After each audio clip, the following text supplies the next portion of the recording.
Sección de experto de CICIAT, técnica avanzada de imagen en situaciones especiales. Y se habló del fulcro, desde el fulcro de la vida, doctor Lowenstein. La palanca, ¿cómo comenzó esto? Porque al principio éramos colectores y recolectores. Y apareció la edad agrícola. Y luego en realidad continuamos y apareció la era industrial,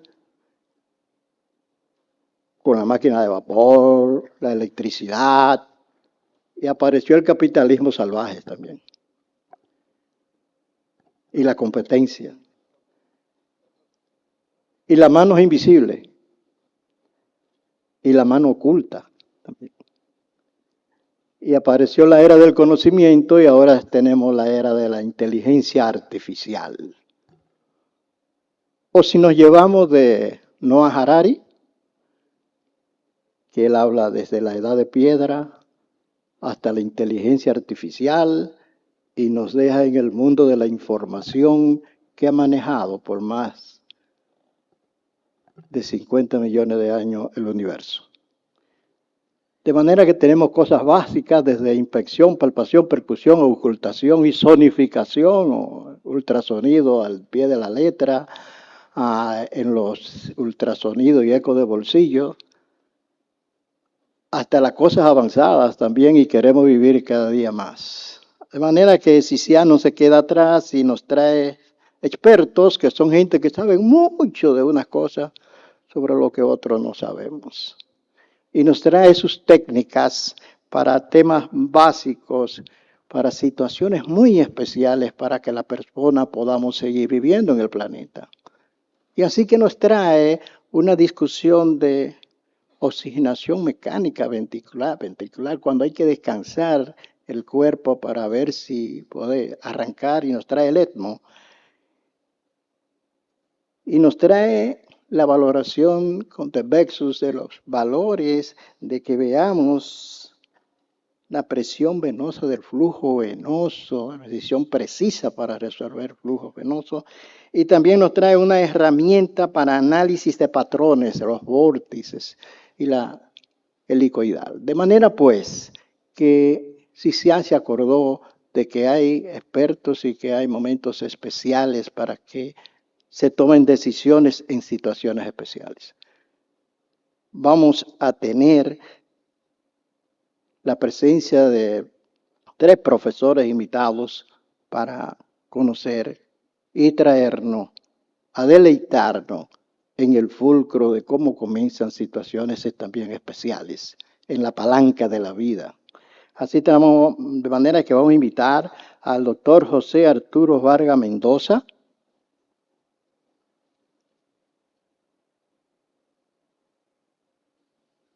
para que nos hable de la utilidad de la ecocaligrafía en el ECMO.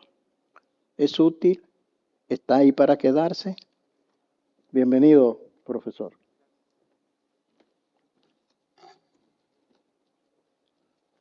Gracias. Muchas gracias por la presentación y por la invitación. Vamos a revisar este módulo de aspectos especiales de la imagen cardíaca. Vamos a iniciar con el soporte de ECMO. Lo que más usamos pues es el eco, ¿no? En la terapia de soporte con ECMO. Algunas veces la otra técnica de imagen que nos da mucha información puede ser la tomografía, pero dado que estos pacientes críticos están en la terapia con muchísimas máquinas, mucho soporte, es difícil la movilización. Entonces la herramienta que tenemos siempre a la mano, que es la más dinámica y nos permite estar dando las valoraciones que necesitemos en el momento en que las necesitamos, pues definitivamente es el ECMO. Como introducción, pues bueno, la ecocardiografía es el instrumento fundamental desde el diagnóstico de la patología del paciente para estadificarlo. Una vez que instauramos el tratamiento y decidimos en base a los hallazgos que encontramos qué tipo de terapia es la que necesita el paciente, nos permite dar la terapia adecuada y darle seguimiento durante el soporte. También, pues prácticamente nos apoya durante todo el tránsito del soporte, desde el previo con el diagnóstico, durante el tratamiento para ver si está funcionando la terapia que estamos otorgando. Finalmente nos orienta en el destete del soporte e incluso después de que lo retiramos también es útil para detectar las complicaciones que pudiéramos tener posterior al uso de estos soportes ventriculares. Nos permite hacer una evaluación anatómica y funcional, tanto cardíaca. Ya estas técnicas de imagen de la ecocardiografía en este paciente crítico va de la mano con la realización del eco de pulmón y la valoración del sistema venoso con el Vexus. Entonces tenemos que hacer un ultrasonido cardiopulmonar y venoso sistémico.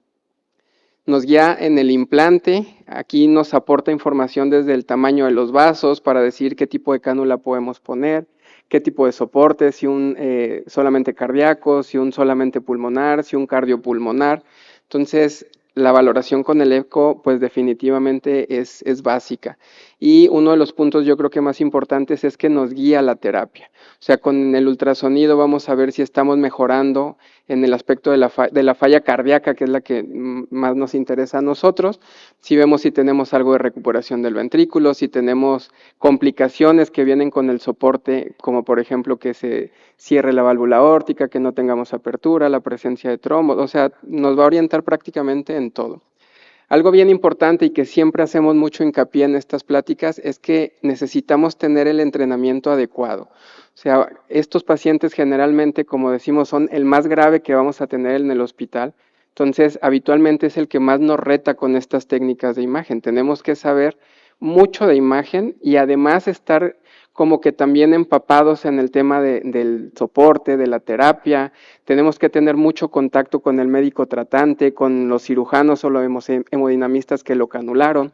Necesitamos saber el tipo de cánulas que pusieron, en teoría dónde las pusieron para ver si están correctamente posicionadas. O sea, debemos de tener muchísima comunicación con el equipo y mucho conocimiento.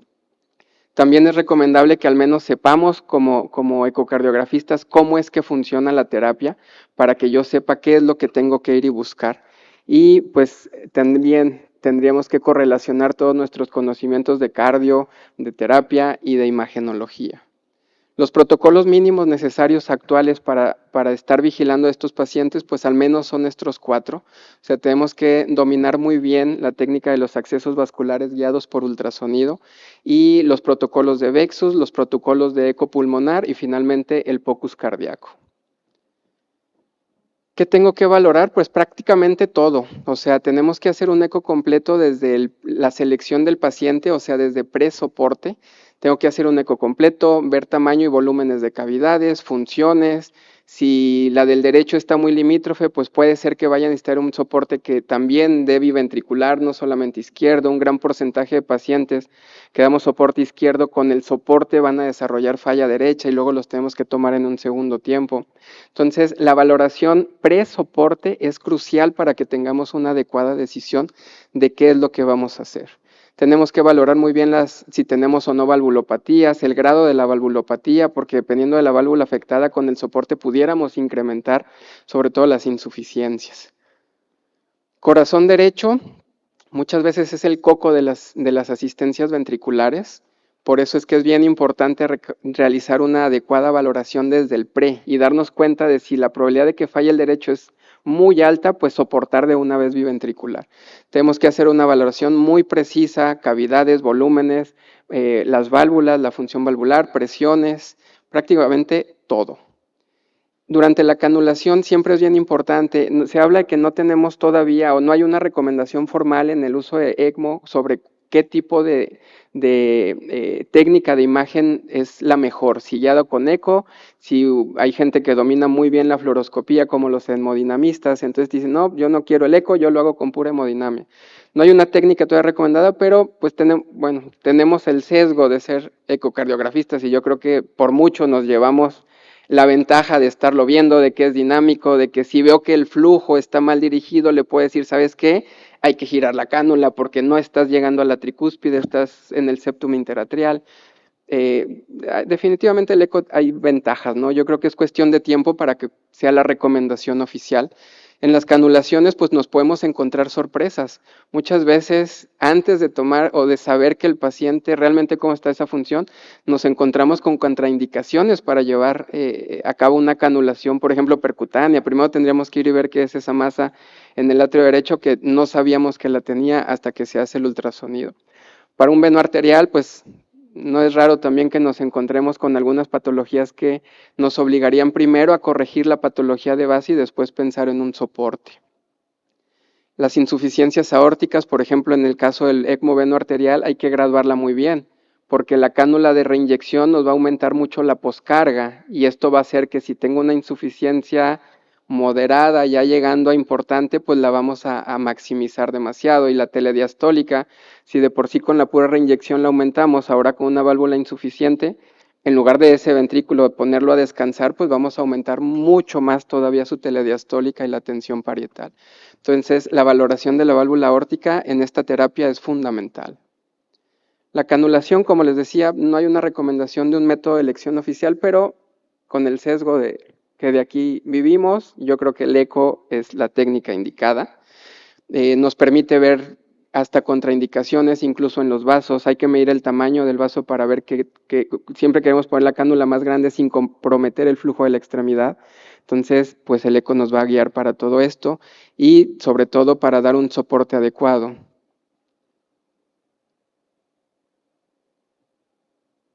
¿Me le podrán dar clic en el video, por favor?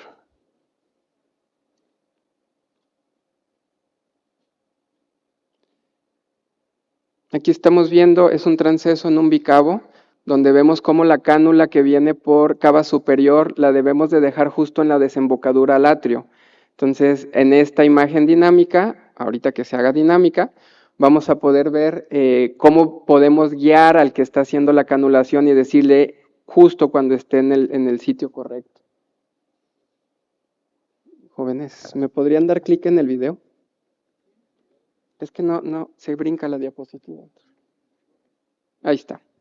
Aquí estamos viendo cómo si la intención, depende del tipo de cánula, hay unas cánulas que me canulo por cava superior, pero quiero dejarla en cava inferior porque tienen doble lumen para la extracción. Entonces, por eso es importante la comunicación con todo el equipo. Hay unas que la paso de una cava a otra, hay otras que la tengo que dejar en la desembocadura. Entonces, con esto es el método de elección para guiarla. ¿Le dan clic, por favor, también? Gracias. Aquí estamos viendo cómo ya se pasaron de una cava a otra. ¿Me le dan clic también? Aquí están canulando cava inferior. También la punta de la cánula debería quedar en la desembocadura al atrio izquierdo. Aquí vemos también cómo están pasados en esta canulación. Entonces, pues es cuestión de decirle al cirujano o al hemodinamista que la retire un poco. Aquí estamos viendo, clic por favor. Estamos viendo cómo se quedaron cortos. Aquí la punta la vemos a unos 2 centímetros, 2 centímetros y medio de la desembocadura, pues aquí solamente hay que pedirle que la meta un poco más. Esto es bien importante y una de las ventajas grandes, que nos evita complicaciones como una punción transeptal con una cánula que son enormes. Entonces, pues nos vamos a meter en un problemón tremendo, ¿verdad? Aquí tenemos la ventaja de estarlo viendo y decirle, oye, ya estás haciendo tu tenting, entonces pues hay que retirarla de inmediato. A veces también las cánulas se van hasta el ventrículo, como pueden ver en este otro video. También pues obviamente está mal posicionada con el riesgo de que empiece a desarrollar arritmias, una perforación de la pared libre. O sea, las complicaciones que podemos tener en estos pacientes son realmente serias. Por eso es que es nuestro trabajo identificarlas y evitarlas. Le dan clic, por favor. Aquí estamos viendo este tipo de cánula. Alcanzamos a ver cómo tiene un orificio. Esa cánula está interrumpida y ese orificio se ve dirigido hacia las cavidades derechas. Ahí es precisamente donde la quiero tener. Este tipo de cánulas tiene 2 lúmenes, uno que va a quedar en cada cava, y este orificio que va dirigido idealmente hacia la tricúspide es la reinyección. Aquí es donde la máquina ya con la sangre oxigenada nos la va a regresar a las cavidades derechas. Entonces, en este tipo de soporte es bien importante que el orificio, y lo confirmamos con el Doppler color, quede orientado hacia la válvula tricúspide. ¿Me dan clic? Aquí estamos viendo el flujo de reinyección con el Doppler color, cómo va dirigido justo hacia el anillo, a la unión del anillo con la aurícula. Todavía se puede corregir un poco más. Lo intención es, o lo ideal es que vaya dirigido directamente hacia la tricúspide. En esta otra estamos en un tranceso y vemos, si me da clic, cómo el flujo va dirigido pero al septum interatrial. Vemos el mosaico de colores dirigido en el septum. No lo queremos ahí, es cuestión igual de decirle al que lo está canulando, hay que girar la cánula para redireccionarla hacia la tricúspide. En este otro video vemos cómo el flujo de reinyección pues va hacia el hígado. O sea, vemos que todo el flujo y la turbulencia la estamos viendo hacia las venas supra y toda la circulación venosa hepática. Idealmente se recomienda que el equipo que está dando el soporte debe de haber médicos entrenados, al menos para hacer ecos dirigidos, y la intención es que al menos deben de estar haciendo un eco diario. Son ecos enfocados en evitar las principales complicaciones, no hay que hacer un eco completo cada vez, ¿verdad? Son ecos nada más para ver que todo esté bien. De las complicaciones que nos permite evidenciar, pues es que tengamos una reinyección tal vez muy alta o un ventrículo que realmente está con una falla severa, y esto va a hacer que tengamos o perdamos la apertura aórtica. Una vez que se cierra la aorta, pues va a haber éstasis intraventricular, empezamos a ver el contraste espontáneo y esto nos lleva a alto riesgo de formación de trombos intracavitarios. Una vez que vemos pues ya tendríamos que pensar en terapias adyuvantes para tratar de liberar esa válvula aórtica y que empiece con apertura. Como les mencionaba, tenemos que estar vigilando la patología de base, por ejemplo, las insuficiencias aórticas. ¿Me da clic, por favor? Porque la terapia va a aumentarla con la reinyección de poscarga. Sí, es que el clicker no me corre los videos. Me da clic, por favor. Ahí estamos viendo ya trombos intracavitarios, un ventrículo tremendamente distendido, con estasis, y ya ven allá el trombo en la pared septal. El siguiente, por favor. Clic. Aquí estamos viendo también que pudiéramos confundir unos papilares muy grandotes con unos trombos enormes también. Que esta es una de las complicaciones más temidas cuando estamos dando este tipo de soporte. El video que ven, el que está detenido ahorita, me le da clic por favor, es una trombosis de las cavidades derechas, que estas prácticamente son complicaciones catastróficas. Vemos toda la ocupación del ventrículo trombosado, el contraste espontáneo en el 4 cámaras y trombos apicales también.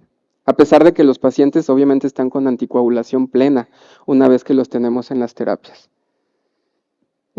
Trombosis en las puntas de las cánulas. Cuando empezamos a realizar el destete bajamos los flujos, y cuando hay menor circulación, menor flujo, pues tenemos mayor riesgo de formación de trombos. Siempre hay que ir y buscarlo de manera intencionada alrededor o en las puntas de las cánulas, que son los sitios más comunes. Aquí estamos viendo soportes coadyuvantes. El video previo que no corrió era el mismo paciente con una aorta que no tenía apertura. Aquí fue y se palió, se metió una cánula en la aurícula izquierda, bajamos, empieza a hacer succión, bajamos la telediastólica y empezamos a tener la apertura. Siempre es algo que buscamos con el soporte para evitar la formación de estasis y de coágulos intracavitarios. Me le da clic. Esta es una cánula que está pasando transeptal, como la pueden ver, y vemos formación de trombos en la punta de la cánula. Aquí ya habíamos bajado el soporte, ahí estaba a 1 litro por minuto. Entonces, a menor flujo, mayor riesgo de trombosis. Tenemos algunos predictores de destete.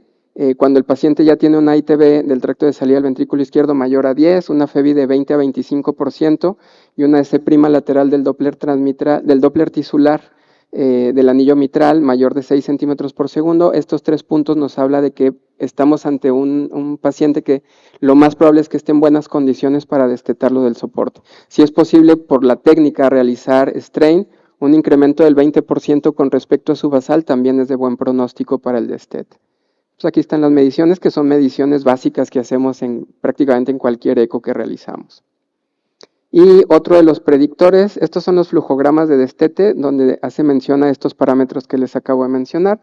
Otro de los parámetros que se ha estudiado y parece que va a ser el mejor, el que más evidencia tiene, es acoplamiento ventrículo arterial, que yo creo que es cuestión de tiempo para que se posicione como el mejor dato para pronosticarnos un winning adecuado.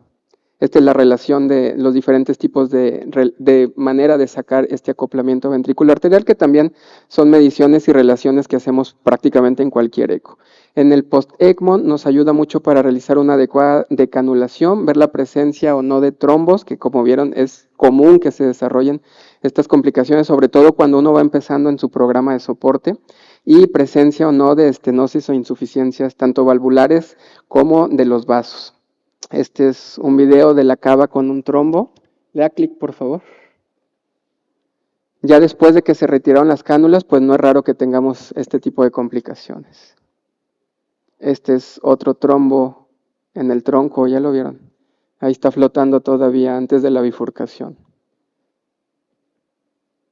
Y soportes, esta paciente duró casi un año en ECMO respiratorio, que fue de la pandemia, entonces pues ven la dilatación de cavidades derechas, ya prácticamente la tricúspide quedó libre, o sea, una insuficiencia enorme, ¿no?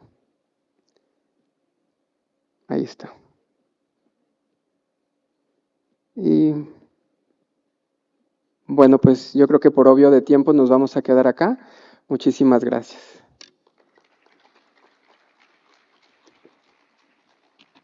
Gracias, doctor. Muchas gracias. Desde el ECMO vamos ahora al beso. No, al beso no, al besos. Es decir, vamos a ver otra herramienta para situaciones especiales. Una herramienta que es de precisión para la valoración de los flujos venosos. Vamos a invitar y seguimos en México. Seguimos con el doctor Juan Antonio Calderón González, que es un adscrito de la Unidad de Cuidados Intensivos del Hospital General de la Zona 4, acá de Monterrey, que es miembro del BOAR, correspondiente de la Asociación Mexicana de Ultrasonido y Crítica, y está enrolado también en los estudios de avance en medicina clínica de la Sociedad Europea de Cardiología. Don Juan, bienvenido. El salón es suyo y con ese buen tema. Gracias. Muy bien, pues agradezco al comité, pero especialmente a mi mentor y supervisor y maestro, el doctor José María Hernández, por esta invitación a este espectacular escenario en este curso fantástico, este congreso. Para nosotros los no cardiólogos es un honor compartir con ustedes este maravilloso mundo de la imagen cardíaca, de la ecocardiografía crítica. Y pues vamos a hablar del protocolo VEXUS, que en este capítulo de técnicas avanzadas en imagen en situaciones especiales ha generado muchísimo interés, particularmente en nosotros los intensivistas que manejamos pacientes críticos, pero no nada más nosotros, sino también a nefrólogos, desde luego cardiólogos y a muchos otros colegas que se enfrentan día a día a pacientes críticos. Y pues bueno, tradicionalmente desde hace algunos años los médicos que estamos a pie de cama viendo pacientes críticos ya veníamos utilizando diferentes modalidades del ultrasonido en el punto de atención. La ecocardiografía crítica ha sido fundamental, una herramienta muy importante, como comentaba hace rato mi colega el doctor Arturo. El ultrasonido pulmonar también desde los 90 ha tenido un gran empuje porque hemos visto una utilidad tremenda para resolver preguntas específicas que nos hacemos día a día a pie de cama con estos pacientes. Pero de alguna manera como que hacía falta cerrar ese círculo, cerrar la pinza con un protocolo de monitoreo también hemodinámico, pero ahora del sistema venoso. Y vamos a ver que, bueno, pues este protocolo de la congestión venosa sistémica, de la identificación, de su evaluación, pues ha sido definitivamente muy útil y precisamente es de lo que les voy a hablar en estos próximos 15 minutos. Normalmente nosotros hemos sabido que el bajo gasto cardíaco influye y determina la falla multiorgánica de nuestros pacientes críticos. Eso lo sabemos desde hace mucho tiempo, puesto que la hipoperfusión tisular pues es lo que lleva a nuestros pacientes a la falla multiorgánica, y eso lo veníamos monitoreando desde hace ya varias décadas, pero poco nos habíamos volteado, digamos, a ver ahora las cavidades derechas, a la elevación de las presiones de llenado de las cavidades derechas, al retorno venoso y el efecto y el impacto que tiene también a nivel tisular, produciendo, al igual que el bajo gasto cardíaco, llevar a la disfunción multiorgánica, sobre todo en los órganos encapsulados como el hígado y el riñón, que precisamente eso es lo que se va a enfocar ese protocolo. Normalmente estábamos utilizando el ultrasonido en el punto de atención para de alguna manera evaluar las cavidades izquierdas, evaluar e identificar pacientes respondedores que van a responder a la administración de líquidos a pie de cama, y eso lo veníamos haciendo ya con eco transtorácico, cardíaco y desde luego también eco transesofágico, pero ahora también tenemos la oportunidad de utilizar esta herramienta para evaluar la congestión venosa, y eso es de lo que me voy a enfocar. Pero antes me gustaría tocar algunos protocolos que son importantes y de gran relevancia para entender este protocolo de la congestión venosa. Ustedes estos estudios los conocen bien porque tiene mucho que ver con los pacientes con insuficiencia cardíaca crónica descompensada. Ya desde el 2009 se había demostrado que más importante incluso que el índice cardíaco era la presión venosa central como un factor hemodinámico muy importante que determina el empeoramiento de la función renal. De tal manera que muchas de las estrategias terapéuticas ahora se enfocan también en el tema de la descongestión. Yo no tengo que decirles mucho porque ustedes esto es un campo que dominan perfectamente, pero desde hace ya varias décadas en pacientes con insuficiencia cardíaca se había puesto énfasis en las alteraciones del flujo venoso de la vena porta, también como un signo confiable de insuficiencia cardíaca, incluso mejor que los análisis de la vena cava inferior y de la vena hepática. Esto desde finales de 1990, en 1998 ya se hablaba mucho de esto, pero poco a poco se han venido integrando estas diferentes modalidades, de tal manera que incluso los mismos autores del protocolo VEXUS desde hace algunos años, antes de su publicación en el 2018, fundamentalmente enfocados en pacientes con cirugía cardíaca, ya que los anestesiólogos cardiovasculares que idearon esto están en Canadá y se enfocan mucho a los pacientes posoperados de cirugía cardíaca, y se había demostrado que el análisis de la pulsatilidad de la vena porta junto con las alteraciones del flujo venoso intrarrenal iban a ser muy importantes también para detectar pacientes que pudieran llegar a desarrollar insuficiencia renal aguda. Y es que estos estudios, y particularmente el protocolo VEXUS, basa sus principios en precisamente estos parámetros fisiológicos. Nosotros sabemos que en situaciones normales hay una transmisión retrógrada de las variaciones de la presión de la aurícula derecha de manera normal durante el ciclo cardíaco, pero lo normal es que estas pulsaciones se vayan atenuando o atemperando conforme se va alejando de la circulación central, ¿verdad? De tal manera que en órganos distales la pulsatilidad prácticamente no existe, es un flujo laminar. Y precisamente estos protocolos se encargan en identificar aquellos pacientes que por sobrecarga de presión o por sobrecarga de volumen, esos órganos distales encapsulados han perdido ese flujo laminar. Básicamente en eso se enfoca el protocolo VEXUS.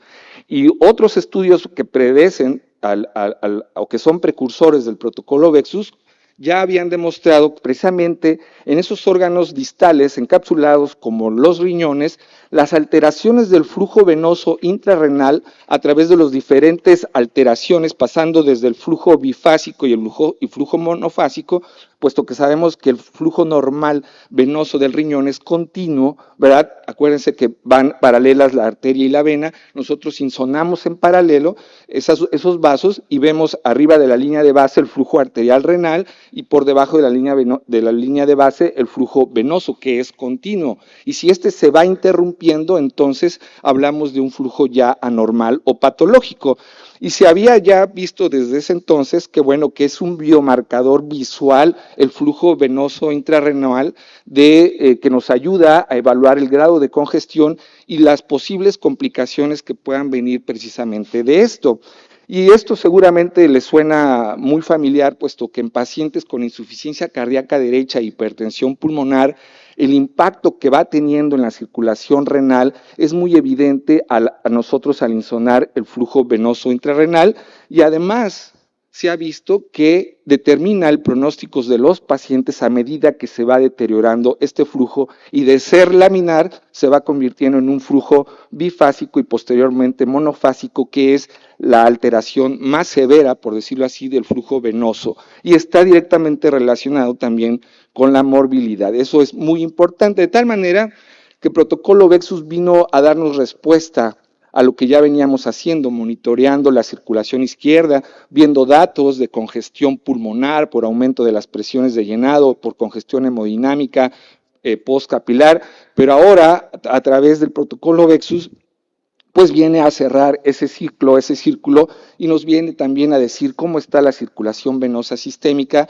que como les comenté también tiene un impacto importante en la función multiorgánica. Y así es como surge en el 2020 este estudio que es propiamente el protocolo Vexus, pero que lo único que hace es integrar lo que ya se venía investigando décadas atrás. Pero los anestesiólogos de Montreal lo que hacen es integrar esas partes que estaban sueltas y de alguna manera protocolizarlo a través de este protocolo en pacientes con cirugía cardíaca, y la intención de ellos, dado los resultados de los estudios anteriores, era de alguna manera llegar a predecir qué pacientes estaban en riesgo de presentar insuficiencia renal, identificando desde luego los datos de congestión venosa sistémica. Como nosotros sabemos, pues la congestión venosa sistémica tiene impacto no solamente en el hígado, en los riñones, tiene impacto prácticamente en toda la economía. Existe la encefalopatía congestiva, existen alteraciones a nivel de tiroides, en la piel, en el intestino, en el músculo esquelético. Sería muy interesante también monitorear esos órganos a través de ultrasonido, pero el protocolo Vexus se enfoca en monitorear e identificar el impacto que la congestión venosa está teniendo en el flujo venoso hepático, en el flujo venoso portal y en el flujo venoso intrarrenal. Ojalá en algún momento podamos monitorear otros órganos también.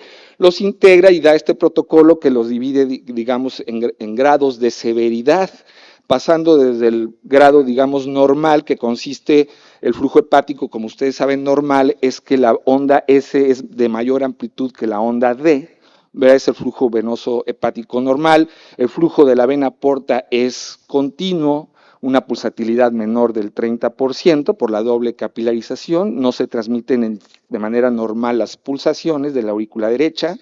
El flujo venoso intrarrenal, que como les comento va a la par del flujo arterial, y nos enfocamos, a diferencia de otros índices, como el índice resistivo, que se enfoca en el flujo arterial, nosotros nos enfocamos en el flujo venoso intrarrenal, el cual de manera normal también es continuo, con pocas o nulas interrupciones, y así pasamos por el estadio, digamos, el anormal, que consiste en que la onda S ahora se invierte, es de menor amplitud que la onda D, empieza a haber pulsatilidad en la vena porta menor del 50%, pero mayor del 30%, eso incluso no necesitamos hacer ecuaciones, se ve, es visual el monitoreo, y el flujo venoso intrarrenal de ser continuo se vuelve bifásico, y el grado severo, entonces hay por el aumento de las presiones importantes y la impedancia de la aurícula derecha, entonces ahora hay un flujo sistólico reverso, eso ustedes lo manejaban ya desde hace varios años, pero ahora nos enfocamos en el flujo venoso portal y vemos que la pulsatilidad aumenta incluso más del 50%, llegando a ser hasta el 100 o a veces más,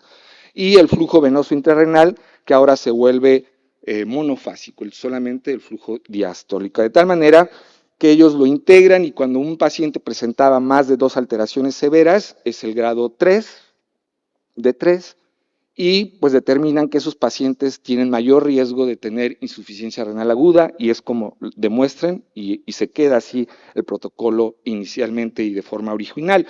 Posteriormente, en años recientes, pues ya han venido otros estudios utilizando el protocolo Vexus. México es, digamos, potencia en el protocolo Vexus, en el Instituto de Nutrición, con el doctor Eduardo Argaiz, en el Instituto de Cardiología Ignacio Chávez. Están investigando mucho sobre el protocolo Vexus. Muchas publicaciones de grandes ligas, como decimos, están ahí en la literatura y son de aquí de México. Se ha demostrado que este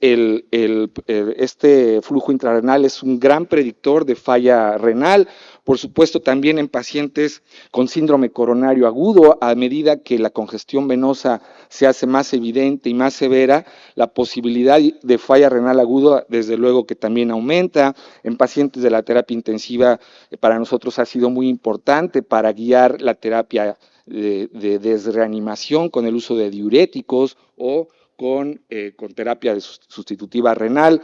Desde luego, se ha demostrado cómo estas imágenes nos ayudan para ir viendo la evolución clínica de los pacientes y se ha logrado correlacionar cómo el paciente se va descongestionando, van mejorando los asuados y el flujo venoso intrarrenal también se va modificando, al igual que el de la vena porta, de tal manera que incluso el flujo de la vena porta se ha convertido ahora como un monitor de la descongestión, incluso mucho más que los demás parámetros. Es fundamental, el flujo de la vena porta es muy fácil de identificar, yo diría que es el más fácil, con la curva de aprendizaje incluso mucho más corta.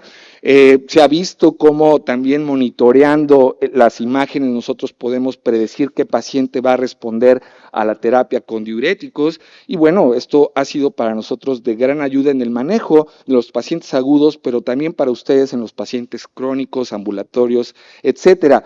El flujo de la vena porta, por ejemplo, para nosotros es un indicador de no respuesta a volumen, es, digamos, una manera de parar la reanimación hídrica, que son de las grandes interrogantes que tenemos cuando estamos a borde de cama y que estamos con un paciente crítico. ¿Cuánto administrar de volumen? ¿Es respondedor a volumen? Pero también cuándo parar, ¿no? El flujo de la vena porta para nosotros es un gran indicador de congestión. Y pues obviamente eso nos ayuda a tomar mejores decisiones. Cada vez hay más estudios, yo diría unos 4 o 5 por año se han estado haciendo. Desde luego se requieren más estudios experimentales, se requiere pues más estudios que nos ayuden desde luego a tomar mejores decisiones. Y bueno, para un ejemplo de cómo los intensivistas estamos utilizando el ultrasonido en el punto de atención, esta paciente de hace 2 días, de mi guardia del Seguro Social de hace 2 días, dije, bueno, pues me tocó esta paciente y una vez la aprovecho y se las comparto. Una paciente femenina de 33 años con neumonía atípica, con el ventilador a tope, ya saben, hipoxémica, muy grave, con sedación, compresores, con las presiones de la vía aérea muy altas, con PIB alto, con datos de sobredistensión alveolar. Hacemos el eco pulmonar, desde luego encontramos un síndrome intersticial difuso, las clásicas alteraciones del SIRA o del distrés respiratorio. Nos vamos al corazón y empezamos a monitorear el corazón y nos damos cuenta que hay datos de sobrecarga sistólica del ventrículo derecho, datos de hipertensión pulmonar. Ok, hasta ahí vamos muy bien, todo eso ya teníamos años realizándolo, pero ¿qué tal?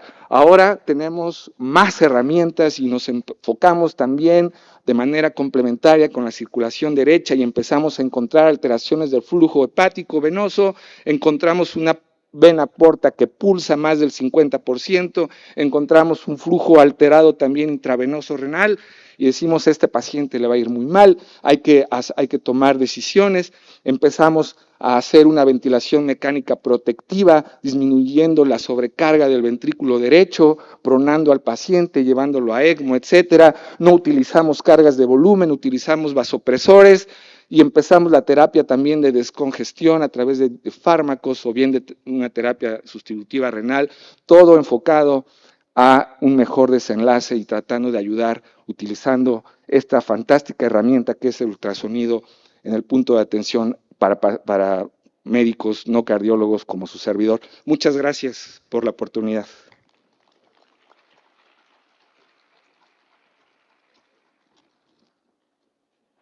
Muchas gracias, doctor. Por favor, se puede acomodar, que luego vamos a un panel de un conversatorio sobre el análisis de toda esta presentación. Vamos a llamar ahora a un hijo de Chile,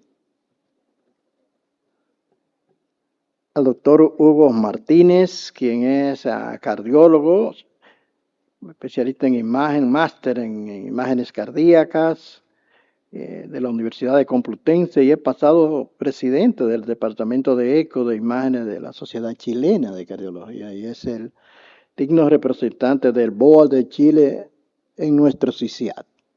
Bienvenido, doctor, y síganos orientándonos en las herramientas que tienen los expertos para hacernos vivir más en situaciones especiales.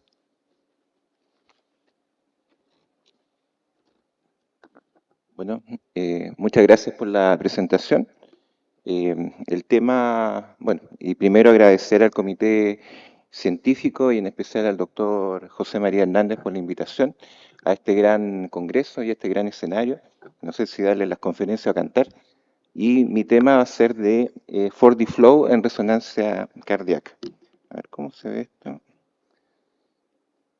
Bueno, no tengo conflictos de interés lamentablemente y primero contarles de qué se trata el 4D Flow, ¿ya? En resonancia cardíaca.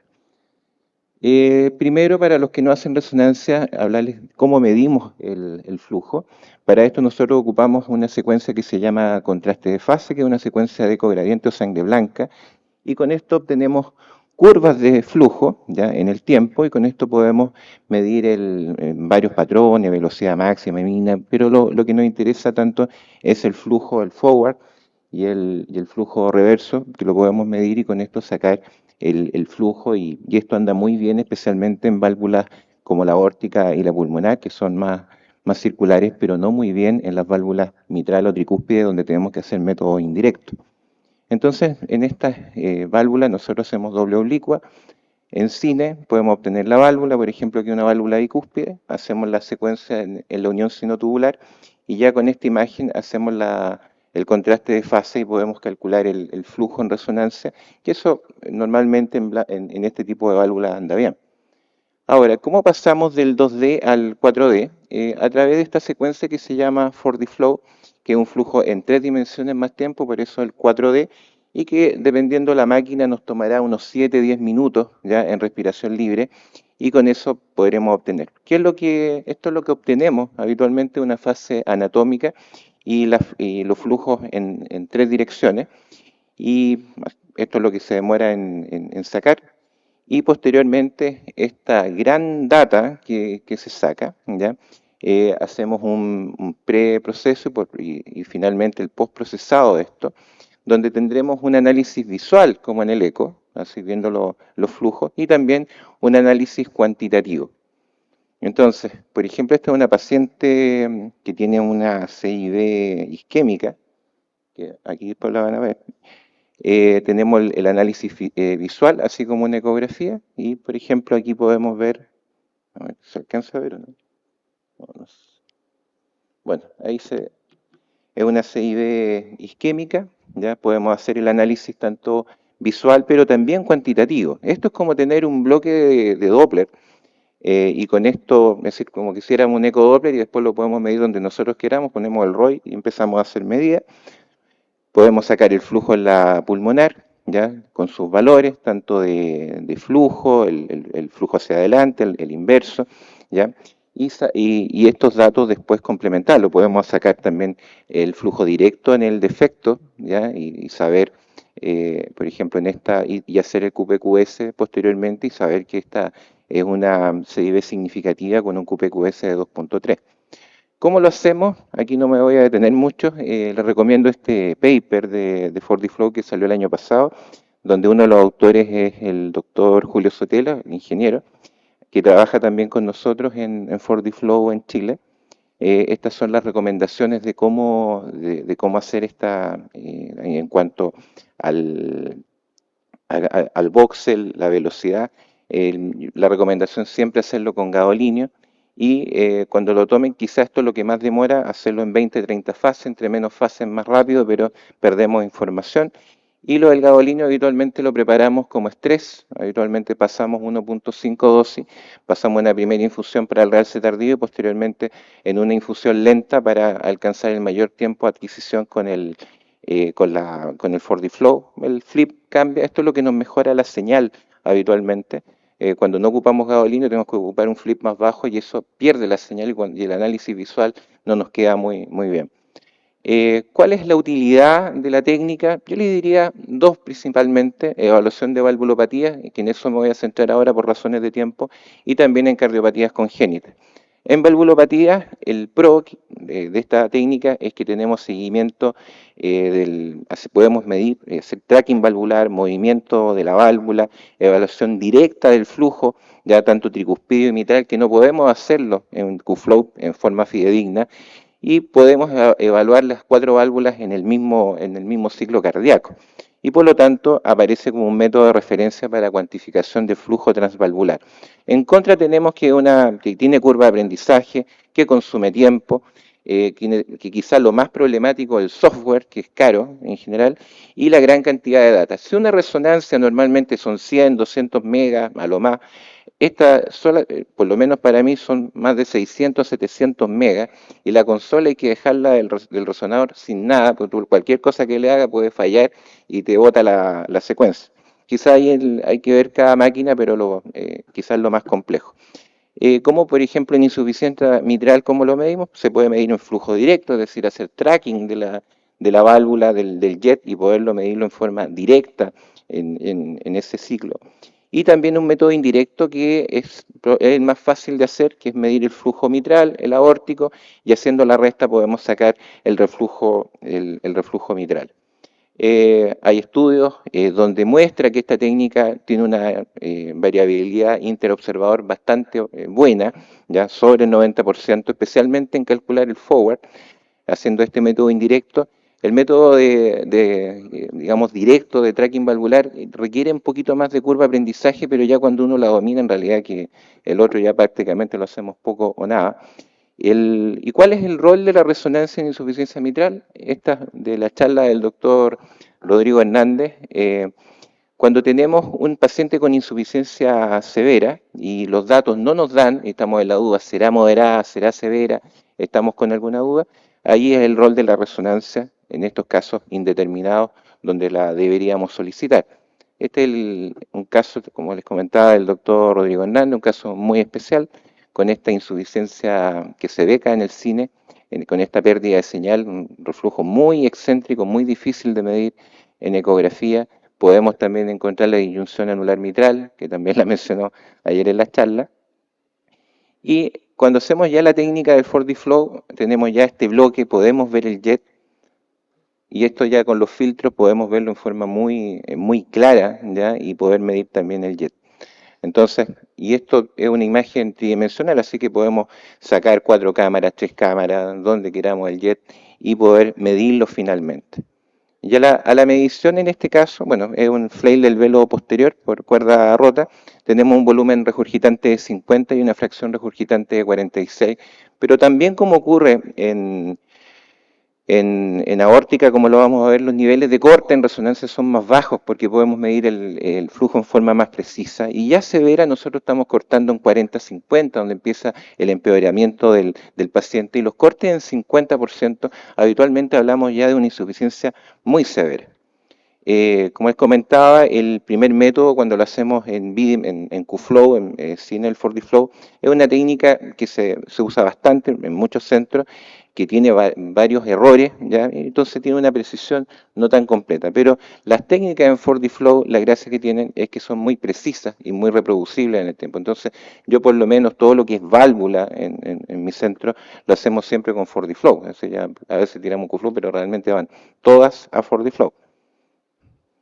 Y ya en algunas guías y recomendaciones en cómo hacer las secuencias, o por lo menos el planning de resonancia, si uno tiene el FortiFlow, ya está dentro de los protocolos que uno debería hacer y está recomendado hacerlo según las recomendaciones de los expertos.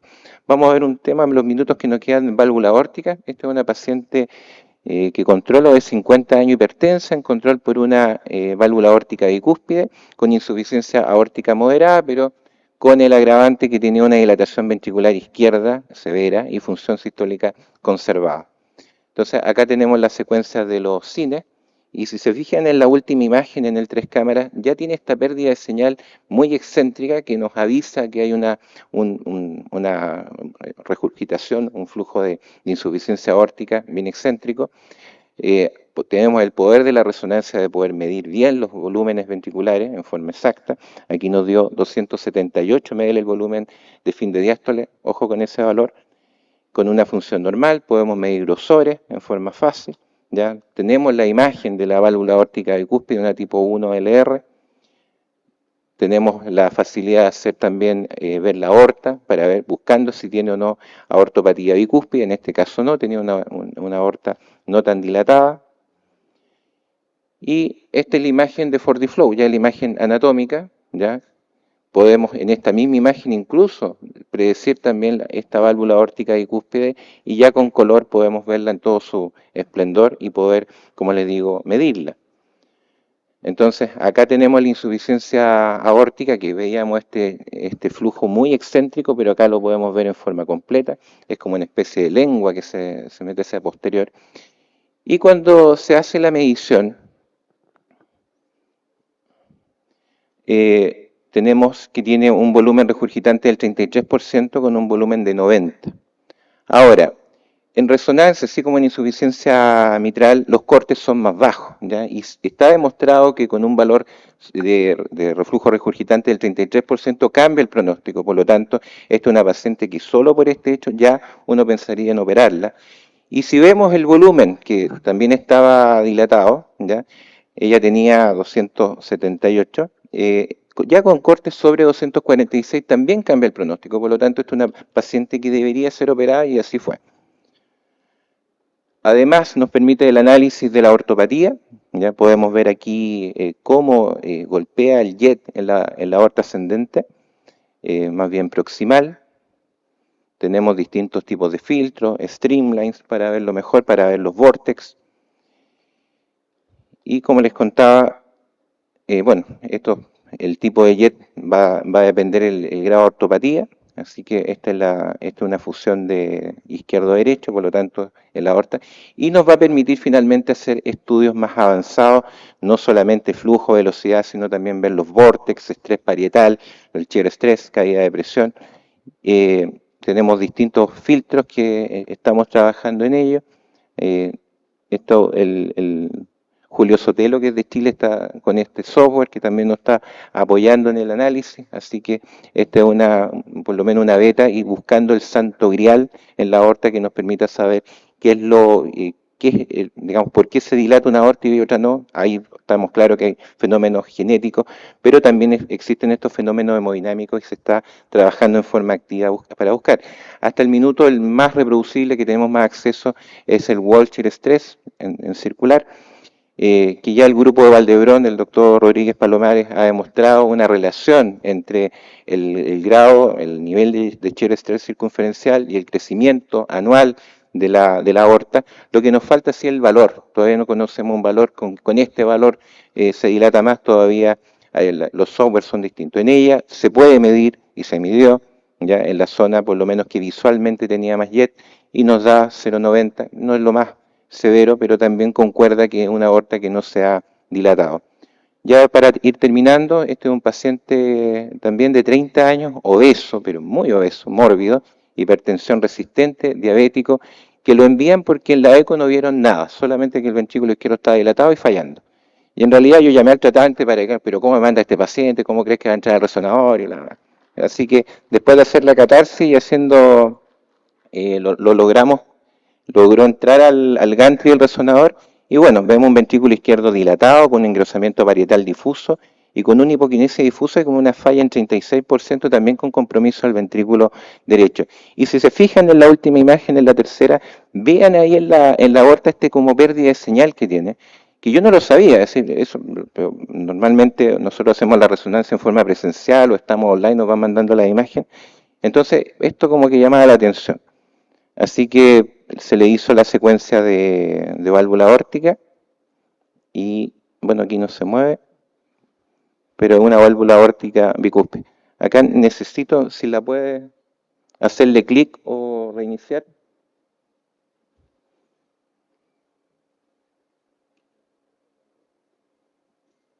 Mira, normalmente es mejor apagar, partirla, escapa y vuelve a partir en esa.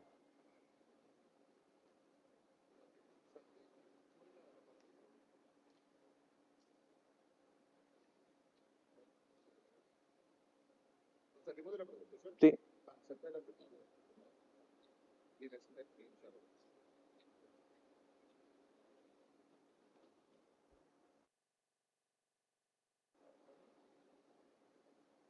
Ya.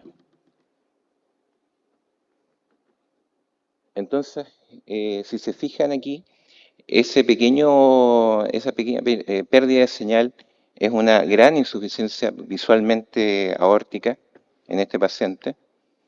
Y sacándola también el flujo en esa zona tenemos 35%, que ya es insignificativo, 35, con el corte es 33. Pero analizando mejor la imagen, también tiene insuficiencia mitral, ya que yo no la había visto, esto es hallazgo del 4D Flow, y que también dio bastante significativa, arriba del 50%. Y no contento con ello, analizando la aorta, vemos esta otra alteración que es una coartación aórtica, ya que explica esta hipertensión resistente del paciente. Vean los vórtices que se hacen después de la coartación.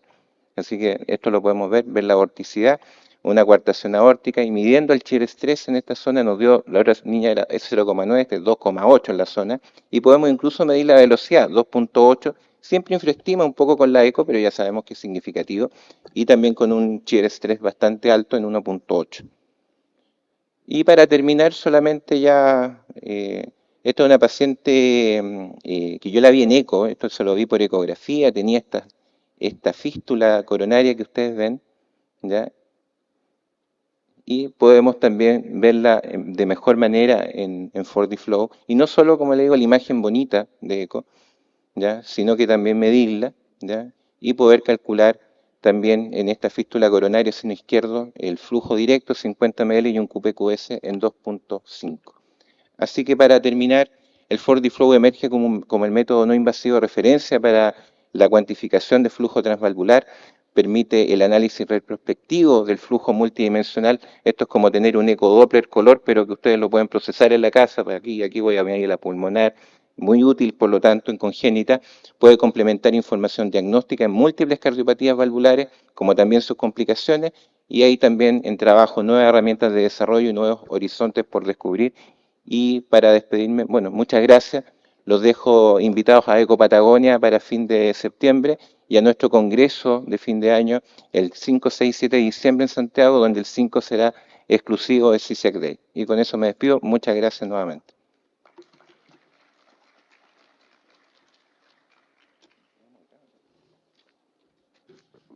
Muchas gracias, maestro, por su excelente presentación y sus bellas imágenes. Vamos a invitar ahora al panel para como estamos en situaciones especiales, y dice el doctor Hernández que en horas especiales, con un próximo invitado en línea desde Italia, vamos a invitar a nuestros profesores para que conversemos un rato. Vamos a invitarlo a sentarse, por favor. Pero falta lo otro. Y vamos a invitar a la doctora Amezcua Gómez, a Lilia, que nos acompañe como panelista en la misma. Presidente, a su orden. La conexión con Italia. Podemos cerrar aquí con los videos para que nos conectemos a Italia. Muy bien. Muy bien, sí. Siguiendo las líneas vertical de la presidencia, como ha sido el mundo desde su formación. Nos vamos a limitar un poco el tiempo, siéntese por favor. Vamos a invitar a nuestra panelista, a Lilia, para que ella es médico internista, cardiólogo, ecocardiografista del ISSSTE, y fue invitada para panelista y quería preguntarte algún comentario, alguna interrupción sobre esta presentación a nuestro panelista.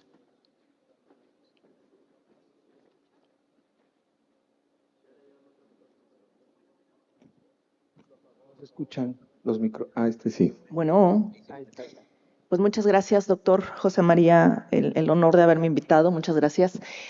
Yo creo que esta plática tiene mucho que comentar porque recuerdo en aquel entonces cuando hacía medicina interna que los nefrólogos nos pedían ver con un ultrasonido cualquiera cómo estaba dilatada la vena cava y solo con eso decidir si le metían o no más líquido. Y de hecho, con un catéter de Tenkov, que quizá muchas de las personas jóvenes no lo conozcan ahora. Entonces, eso era lo que se estaba haciendo en aquel entonces y parecía tan rudimentario, ¿no? Entonces, pues ver esta perspectiva desde imágenes fabulosas que nos ha presentado el doctor desde Chile hasta la practicidad del eco para el ECMO y para el VEXUS, pues es toda la gama de lo que puede hacer una imagen. Ahora, podríamos pensar que estas imágenes maravillosas de la resonancia son la última palabra.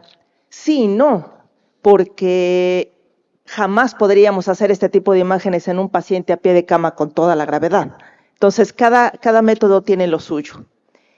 Y hay algo que quisiera puntualizar mucho, que es la importancia de la inteligencia artificial, no solo para las imágenes de resonancia, sino imagínense ustedes el potencial de poder adiestrar a las personas para que por vía remota nos den las imágenes de un ECMO, bueno, no del ECMO, de la colocación o del VEXUS, y en base a eso definir el manejo agudo de un paciente. Entonces, creo yo que esta inteligencia artificial es la que ahorita pudiera dar un paso más, sin olvidar que a la inteligencia la alimentamos nosotros. Entonces, habrá que hacer todo ese cambio, ¿no? Y solo tenía una pregunta nada más. Doctor, respecto a la resonancia, no sé si en esos casos o en esas imágenes hay algún problema con la frecuencia respiratoria del paciente. ¿Eso es un tema? ¿Y cómo se maneja? Por ejemplo, ¿siempre habría que ventilar o algo así? Bueno, muchas gracias por la pregunta. A ver, es una técnica de respiración libre, ¿ya? Ahora, independiente, lo que nos importa es que el paciente esté respirando tranquilo, que no, por lo tanto, un paciente que está descompensado, que no se puede acostar, es decir, si está semisentado, no te aguanta el supino, obviamente que no va a entrar al resonador. Y eso también ocurre para una resonancia cardíaca. Y esta es una técnica, yo por ejemplo tengo un protocolo corto que hacemos por ejemplo en las aortas, no hacemos angioresonancia, no hacemos carga, solamente FortiFlow, es un protocolo corto, pero igual estamos hablando que son 20 minutos, ¿ya? Entonces es un tiempo que el paciente no se puede parar, mira, voy a parar un ratito a respirar, porque nos mata todos los planos, tenemos que volver a hacer los localizadores. Por lo tanto, siempre resonancia es una técnica que se requiere que el paciente esté relativamente estable. Ahora, en pacientes que están graves, sí hemos hecho pacientes intubados, y ahí no hay ningún problema. Ya en general, uno le pide al anestesista que lo deje una ventilación suave, y para la otra parte de cardio, ella sí nos da la apnea y podemos, es decir, nos da un minuto de apnea, así que sacamos rápido a esos pacientes hasta que ya empieza a desaturar. Así que es factible, pero lo que no se podría a un paciente todavía sin ventilar, un paciente muy descompensado que no te aguante el supino, pero independiente o no para FortiFlow, eso también corre para todo lo que es resonancia.